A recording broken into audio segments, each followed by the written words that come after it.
வணக்கம், வாழ்க வளமுடன். நான் உங்கள் ஜோதிடர் மாணிக்கவாசகம் பேசுறேன். இன்னைக்கு பேசக்கூடிய தலைப்பு என்னன்னு பார்த்தோம்னா, விருச்சிக லக்னமும் பொருளாதார நிலையும் அப்படிங்கிற தலைப்புல தான் பேச போறோம். இப்ப பார்த்தோம்னா, விருச்சிக லக்னத்துக்கு 2ஆம் இடம் தனஸ்தானம், பொருளாதார ஸ்தானாதிபதி 2 குடைவன் குரு. ஓகேங்களா? 11ஆம் இடம் லாபாதிபதி புதன். ஓகேங்களா? இவங்க 2 பேரு 2 குடைவன் 11ஆம் இடமோ, 11 குடைவன் 2ஆம் இடமோ பரிவர்த்தனை யோகம் பெற்றிருக்கிறது. அல்லது 2 பேரும் இணைந்து 2ஆம் இடமோ அல்லது 11ஆம் இடத்திலேயோ அமர்றது. அல்லது கேந்திர திரிகோணங்கள்ல ஆட்சி பலம் உச்ச பலம் பெற்று அமையிறது. இந்த மாதிரி காம்பினேஷன் இருந்தாங்கன்னா பொருளாதார நிலை என்னைக்கும் உயர்ந்தே இருக்கும். நற்பலன்கள் அதிகமா நடக்கும். ஓகேங்களா? அடுத்தது பார்த்தோம்னா இதை குரு தனகாரன் குரு பார்க்கறது.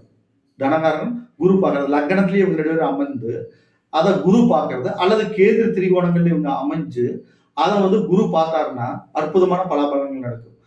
லாபாதிபதியோ அல்லது தனாதிபதியோ குரு பார்வை பெற்று இருந்தாருன்னா அற்புதமான சிறப்பான பலன்